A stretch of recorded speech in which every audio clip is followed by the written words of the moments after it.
एक ऐसा इंटरनेट जो कभी हैक नहीं हो सकता और देगा प्रकाश की रफ्तार जैसी कनेक्टिविटी। Quantum internet. कोविड-19 के वजह से लोगों को घरों के अंदर रहने को कहा जा रहा है और आज के इस ज़माने में घरों में रहना एक बहुत ही मुश्किल काम है। खैर औरों का तो पता नहीं, परंतु व्यक्तिगत तौर पर मेरे लिए तो ये एक बहुत ही कठिन काम है। लेकिन यहाँ पर हमारे पास और कोई दूसरा विकल्प भी तो नहीं है, क्योंकि ये लोगों की ज़िंदगी से जुड़ी हुई है और इसमें लापरवाही बिल्कुल भी बर्दाश्त नहीं की जा सकती है।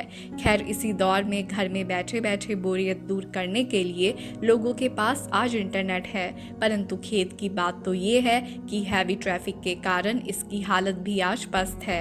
वैसे इंटरनेट के स्पीड को अधिक बढ़ाने के लिए तथा इसे सुरक्षित करने के लिए वैज्ञानिकों ने क्वांटम इंटरनेट का खोज कर लिया है, जो कि प्रकाश के रफ्तार जैसे कनेक्टिविटी देने में सक्षम होने के साथ ही साथ बहुत ही ज़्यादा सुरक्षित भी होगा, क्योंकि आज के ज़माने में स्पीड और सुरक्षा लोगों की दो सबसे बड़ी चिंताएं होती है, जो कि आने वाले समय में क्वांटम इंटरनेट इन चिंताओं को दूर करने वाला है।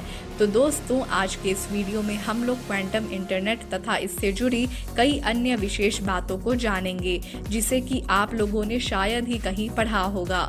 तो सरल भाषा में कहूँ तो क्वांटम इंटरनेट क्वांटम कंप्यूटर के मध्य इस्तेमाल होने वाला इंटरनेट है, जो कि डेटा के पैकेट को क्यूबिट्स के हिसाब में एक से दूसरे जगह तक स्थानांतरित करता है। ये इंटरनेट हम लोगों के द्वारा इस्तेमाल किए जाने वाले इंटरनेट से काफ़ी ज़्यादा अलग होता है और काफ़ी ज़्यादा तेज़ भी। वैज्ञानिक कहते हैं कि क्वांटम इंटरनेट की डेटा ट्रांसफ़र करने का दर कम से कम 1 GB प्रति सेकंड का होता है।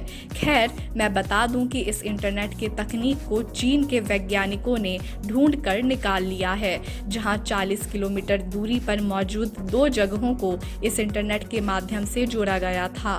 वैसे आमतौर पर साधारण कंप्यूटर बाइनरी नंबर सिस्टम के आधार पर काम करता है, परंतु क्वांटम कंप्यूटर क्वांटम मैकेनिक्स के सिद्धांतों के ऊपर काम करता है, जो कि एरविन स्क्रॉडिंगर्स पैराडॉक्स के ऊपर केंद्रित होता है। ऐसे में क्यूबिट्स का प्रयोग होता है, जो कि अपने आप में ही एक बहुत ही दिलचस्प चीज़ है। दोस्तों, आप लोगों को जानकर बहुत ही अजीब लगेगा कि क्यूबिट्स जो है ये एक तरह से अनिश्चितताओं से भरी हुई चीज़ है। कहने का तात्पर्य ये है कि साधारण कंप्यूटर में 0 या 1 ये दोनों वैल्यू मौजूद रहती हैं, परंतु क्वांटम कंप्यूटर में ऐसा नहीं है। यहाँ पर क्यूबिट्स के इस्तेमाल के चलते इनका एक ही साथ 0 और 1 दोनों ही वैल्यू रहती है। खैर ये दोनों वैल्यू तब तक मौजूद रहती है जब तक कोई एक निर्धारित वैल्यू इस इंटरनेट को इस्तेमाल करने वाले के पास नहीं पहुंच जाता है। वैसे क्यूबिट से जुड़ी और एक गुप्त बात ये भी है कि अगर 2 क्यूबिट्स को कितने भी दूरी पर रखा जाए, बाद में ये दोनों ही क्यूबिट्स आपस में उलझ ही जाएंगी। वैसे इसके ऊपर महान वैज्ञानिक एल्बर्ट आइंस्टाइन का कहना था कि क्यूबिट्स में होने वाली डेटा का आदान प्रदान नहीं उलझे हुए कणों की वजह से होती है, जो कि काफ़ी तेज़ी से प्रकाश के गति के समान होती है। इसे उन्होंने क्वांटम टेलीपोर्टेशन का नाम दिया था। मैं आपको ये बता दूं कि टेलीपोर्ट के माध्यम से कोई भी वस्तु आपके कल्पना के परे की तेजी से एक से दूसरे जगह तक जा सकती है। क्वांटम टेलीपोर्ट की एक हैरान कर देने वाली बात ये भी है कि इसके जरिए आप किसी भी कण को वास्तविक तौर पर बिना कहीं भेजे ही उसे एक से दूसरे जगह तक स्थानांतरित कर सकते हैं। दोस्तों, ये बहुत ही अद्भुत बात है। विज्ञान की दृष्टि में ये किसी करिश्मे से कम नहीं है। आपको इसके बारे में क्या लगता है, हमें अवश्य कमेंट करके बताएं। दोस्तों, सबसे पहले मैं आपको ये बता दूं कि हम आज जिस इंटरनेट को इस्तेमाल कर रहे हैं वो वास्तविक तौर पर ऑप्टिकल फाइबर जैसे कई प्रकार के अलग अलग केबल के आधार पर बनाई गई एक संरचना है, जो कि पृथ्वी में मौजूद सभी कंप्यूटरों को एक दूसरे के साथ किसी न किसी तरह से आपस में जोड़ता है। इसलिए कई बार इसको आसानी के साथ हैक भी किया जा सकता है। इसके अलावा इसकी अपनी ही एक सीमा है, जिसके कारण ये काफ़ी धीमा भी हो जाता है। परंतु मैं जब क्वांटम इंटरनेट की बात करती हूँ तो दोस्तों तब मैं एक बहुत ही अत्याधुनिक डेटा ट्रांसफ़र की तकनीक के संरचना के बारे में बात कर रही होती हूँ। इसलिए कभी भी आप आम इंटरनेट को क्वांटम इंटरनेट के साथ तुलना नहीं कर सकते हैं। वैसे मैं आपको बता दूं कि क्वांटम इंटरनेट में किसी भी क्वांटम कंप्यूटर को आपस में जोड़ा नहीं जाता है। भौतिक तौर पर तो ये कंप्यूटर आपस में जुड़े नहीं होते हैं, परंतु सूक्ष्म रूप से जुड़े हुए अवश्य ही रहते हैं। इसलिए क्वांटम इंटरनेट में डेटा पैकेट की ट्रांसफर के लिए जिम्मेदार क्यूबिट्स भी एक दूसरे से कई दूरी पर रहते हैं। इसके अलावा गौरतलब बात यह भी है कि क्वांटम इंटरनेट को बनाए रखने के लिए वो 2 क्यूबिट्स के अंदर के कनेक्शन को कायम रखना बहुत ही कठिन काम है। सूक्ष्म से सूक्ष्म कंपन तथा तरंग इस कनेक्शन को आसानी से खराब कर सकते हैं।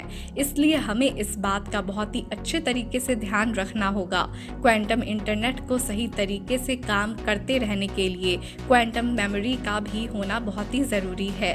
तो ये क्वांटम मेमोरी क्या है, चलिए इसके बारे में आगे वीडियो में जानते हैं। संक्षिप्त में कहूँ तो क्वांटम इंटरनेट में डेटा को संग्रहित करने वाली डिवाइस या उपकरण को ही क्वांटम मेमोरी कहा जाता है। हाल ही में वैज्ञानिकों ने 50 किलोमीटर लंबी ऑप्टिकल फाइबर के इंटरनेट की क्वांटम मेमोरी को सफल तरीके से निकालने में सक्षम रहे हैं। यहाँ पर बता दूं कि आम इंटरनेट की क्वांटम मेमोरी को बाहर निकाला जा सकता है।